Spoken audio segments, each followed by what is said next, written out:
ನಮಸ್ಕಾರ ಸ್ನೇಹಿತರೆ, ಆಯುರ್ವೇದಿಕ್ ಟಿಪ್ಸ್ ಇನ್ ಕನ್ನಡ ಚಾನಲ್ಗೆ ಸ್ವಾಗತ. ನಾವು ಈ ದಿನ ಬಂದ್ಬಿಟ್ಟು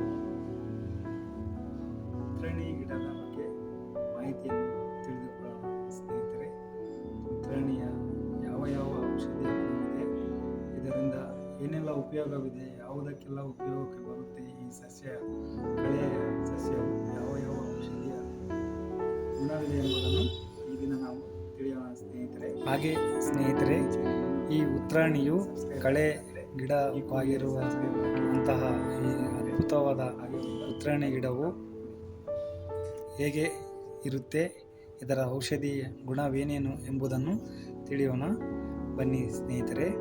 ಈ ಉತ್ತರಾಣಿ ಹೂವಿದೆಯಲ್ಲ, ಹೂವಿನ ತುದಿಯ ಹೂವನ್ನು ಕೆಂಪು ಬಿಡಿಸಿಕೊಂಡು ಸ್ನೇಹಿತರೆ, ಇದರಲ್ಲಿ ಎರಡು ರೀತಿ ಇರುತ್ತೆ. ಬಿಳಿ ಉತ್ತರಾಣಿ, ಕೆಂಪು ಉತ್ತರಾಣಿ ಅಂತ. ಕೆಂಪು ಉತ್ತರಾಣಿಯಲ್ಲಿ ಒಳ್ಳೆಯ ಔಷಧೀಯ ಗುಣವಿರುತ್ತೆ. ಕೆಂಪು ಉತ್ತರಾಣಿಯ ಹೂವಿನ ಎಸಳನ್ನು ತೆಗೆದುಬಿಟ್ಟು ಚೆನ್ನಾಗಿ ಪೇಸ್ಟ್ ಮಾಡಿ ಒಂದು ಲೋಟ ಹಾಲಿನಲ್ಲಿ ಹಾಕಿ, ಹಾಲಿನಲ್ಲಿ ಹಾಕಿ ಕುದಿಸಿ, ಚೆನ್ನಾಗಿ ಕುದಿಸಿ, ಒಂದು 100 ml ಇದ್ದರೆ ಅದರ 10 ml ಅಷ್ಟು ಬರುವಷ್ಟು ಕುದಿಸಿ ಇದರ ಸೋಯಿಸಿ ಇದನ್ನು ಕುಡಿಯುವುದರಿಂದ ಸ್ನೇಹಿತರೆ, ಈ ಮಕ್ಕಳ ಆಗದೇ ಇರುವಂತಹ ಮಹಿಳೆಯರಿಗೆ ಋತುಸ್ರಾವ ಆಗುವ ಮುನ್ನ ಇದನ್ನು ಸೇವಿಸುವುದರಿಂದ ಯಾವುದೇ ತೊಂದರೆ ಇಲ್ಲದೆ ನಿಮಗೆ. ಮತ್ತು ಸ್ನೇಹಿತರೆ, ಹಲ್ಲು ನೋವಿಗೆ, ಹಲ್ಲು ಕಲೆ ಇರುತ್ತಲ್ಲ, ಕಲೆ ಇರುವಲ್ಲಿ ಇದನ್ನು ಎಲೆಯನ್ನು ಉಜ್ಜಿ ಇರುವುದರಿಂದ ಯಾವುದೇ ಕಲೆ ಇರಲಿ, ಎಂಥದೇ ಕಲೆ ಇದ್ದರೂ ಕೂಡ ಬೇಗನೆ ಸ್ವಚ್ಛವಾಗುತ್ತೆ, ಫ್ರೆಶ್ ಅಪ್ ಆಗುತ್ತೆ ಸ್ನೇಹಿತರೆ. ಹಾಗೆ ಋತುಸ್ರಾವದ 3 ದಿನ ಮುಂಚೆನೇ ಇದನ್ನು ಸೇವನೆ ಮಾಡುವುದರಿಂದ ಮಕ್ಕಳ ಆಗದೇ ಇರುವಂಥ ಮಹಿಳೆಯರಿಗೆ ಮಕ್ಕಳಾಗ ಭಾಗ್ಯ ಬರುತ್ತೆ ಸ್ನೇಹಿತರೆ.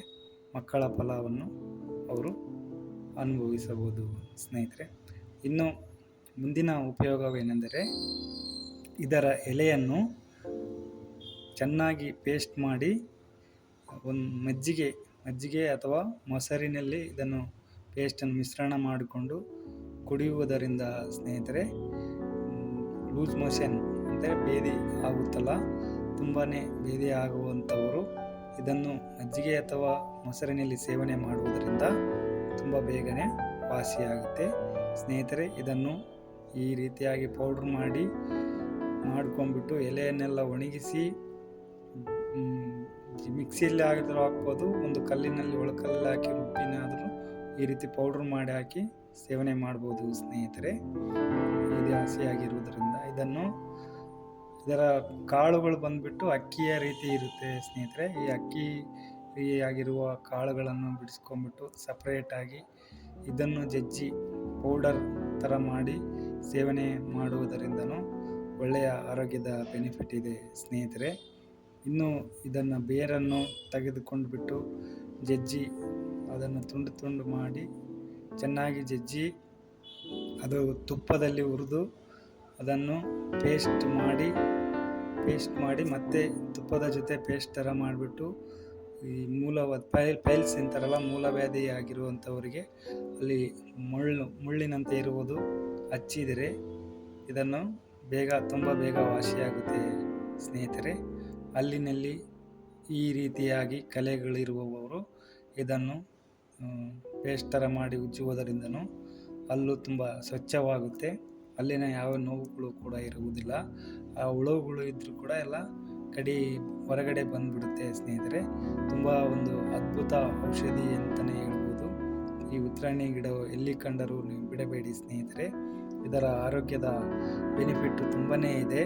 ಇದನ್ನು ನೀವು ಪ್ರತಿದಿನ ಸೇವನೆ ಮಾಡುವುದರಿಂದ ತುಂಬ ಅದ್ಭುತವಾದ ಔಷಧಿಯ ಗುಣವನ್ನು ಹೊಂದಿದೆ ಅಂತಲೇ ಹೇಳ್ಬೋದು ಸ್ನೇಹಿತರೆ. ಇನ್ನು ಇದನ್ನು ಪ್ರತಿದಿನ ಇದರ ಪೇಸ್ಟು, ಎಲೆಯ ಪೇಸ್ಟನ್ನು ನೀರಿನಲ್ಲಿ ಹಾಕಿ ಕುದಿಸಿ ಚೆನ್ನಾಗಿ ಕಷಾಯ ಥರ ಮಾಡಿ ಕುಡಿಯೋದರಿಂದನೂ ತುಂಬಾ ಒಳ್ಳೆಯ ಬೆನಿಫಿಟ್ ಇದೆ ಸ್ನೇಹಿತರೆ. ನನ್ನ ಚಾನಲ್ ನೋಡಿದ್ದಕ್ಕೆ ಧನ್ಯವಾದಗಳು. Thank you.